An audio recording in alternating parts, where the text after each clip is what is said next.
How's it going, everyone? Welcome into the 2024 Sun Conference Media Day for softball. I'm your host, Reagan Harrell with NAISB. Thank you so much to the Sun Conference, Mary, Dustin, everybody for helping set this up. We're here with Coach John Pryor and Lizzie Small from the Keiser University Seahawks. Lizzie, Coach, how y'all doing? Good. How are you? Good. How are you? Fantastic. Coach Pryor, let's start with you. Can you just talk a little bit about Lizzie and how much she means to your program? Um, Definitely coming into my first year last year, we were looking for, of course, strong leadership. And Lizzie just stands out. Like just her work ethic alone. She's in the bullpen every day. Like we have to stop her normally.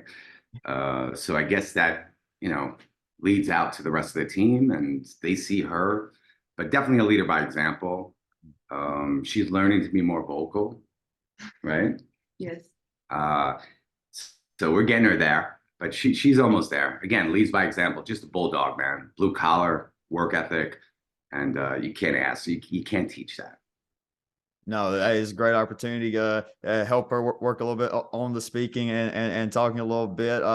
But Lizzie, on the field, the last 2 years, you've been one of the best two-way players in the country, 2.5 ERA with over 327 innings, batting average at 318 in your 2 years of West Palm Beach. And like Coach said, there has to be a lot of preparation, a lot of time that goes into that. How do you prepare during the offseason and even into the season to maintain these stat lines?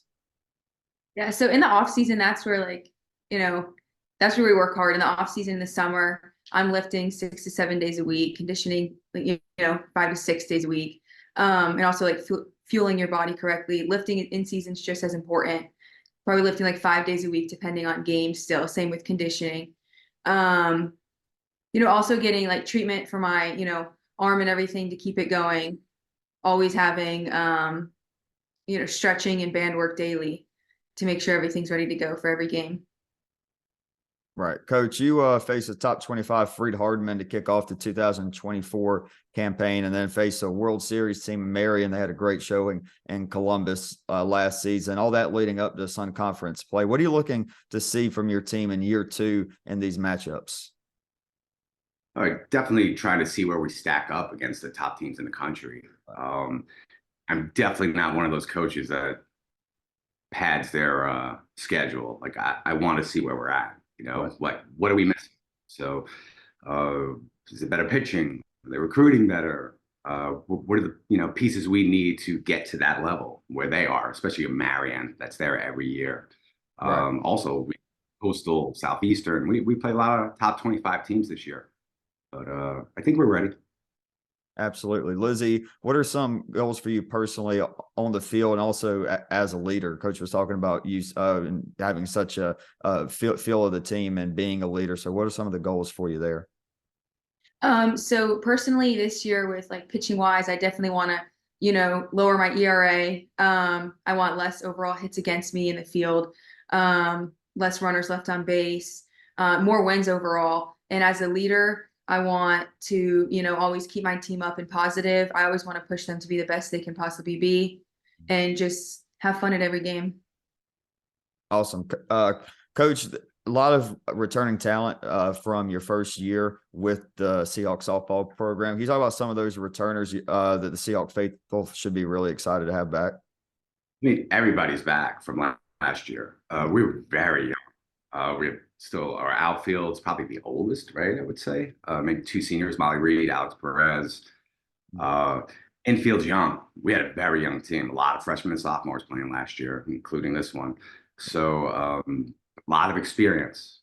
It's not like we took over a team that's loaded with fifth years and seniors. So we're excited. I'm sure. I mean, that's always an exciting time for any program. We have a new coach and a team filled with freshmen and sophomore. That second year is really exciting. Could there be any newcomers, though, to watch out for in West Palm? We try to fix some of the issues we had last year. We brought in Kelsey Gansey from Indian River. So she's a transfer catcher. We have a freshman at shortstop, Genesis Iglesias. So she's coming in, heavily recruited. So we're expecting big things from her. And the rest is we'll see what happens. Lizzie, can you tell us a little bit about the culture of the Kaiser Sea softball team and just how much fun it is to be a part of that team? Yeah, so here it's definitely we're all a family. Like there is no I over here. We're all one. We definitely bond like all the girls, we bond on and off the field, which definitely helps, when we're on the field having each other's backs. Being in the second year with this coaching staff here, we all definitely are a lot closer than we were last year. So I'm even looking forward to it even more this year. Absolutely, Coach. You talked a little bit earlier when we were talking about your schedule and the non-conference. You started talking about the coastals and the southeasterns that have been on top of the conference for the last couple of years. What did you learn in your first year playing in the Sun Conference? It's a battle. Like it's war every game. Like I haven't been to the conference. My last college wasn't a conference. We were pretty much independent, so I forgot how it is day in day out. But man, like there's only 2 games separating you from second place to last place. Like Right. it is a battle every day. Every game's a national championship, and we try to explain that to them. It's hard. And I don't care if you're playing Coastal or you're playing somebody on the back end or us. It's tough. It's a grind. Absolutely, it is. And Lizzie, you've had the last 2 years heading into year three. From a player standpoint, can you talk about what it's like competing in the Sun Conference week in and week out? Yeah, so playing in the Sun Conference is definitely one of the toughest like conferences in the NAIA. Everything from like power hitters, slappers to all the different pitching we see. Um, I think we did good in earning fourth place last year. I think we shocked a lot of people, and I'm even more excited for it this year with all the competition. We're coming back for even more this year. So Coach, the Seahawk Athletic Department has won 19 red banners since 2003. I'm sure you're looking to make that 20 this spring soon to continue adding on to that legacy. What do you contribute to the success that they've had over the last 2 decades? I would say, I mean, one of the reasons I took this job is because of that, right? It starts with the support from on top, like the faculty, the administration, of course, the athletic department, uh, the athletic director, Chris Swager, Jamie, Jimmy. I mean, there's always somebody here for you. Like you can get answers quickly here. A lot of colleges takes a long time. They don't have that support. We have over 20 sports here. I want to say it's one of the biggest NAIs in the country. Yeah. So it's that support system. Like it really is here, and they care about the kids, everybody, from the professors down to maintenance. Awesome. Yeah, I had a chance to work with Kaiser a good bit last couple of weeks with the football team heading up North Carolina, winning another red banner. Yeah, I mean, it's been awesome. But Lizzie Small, Coach John Pryor, really appreciate y'all coming on, and best of luck the rest of the season. thank you. Thanks, Greg.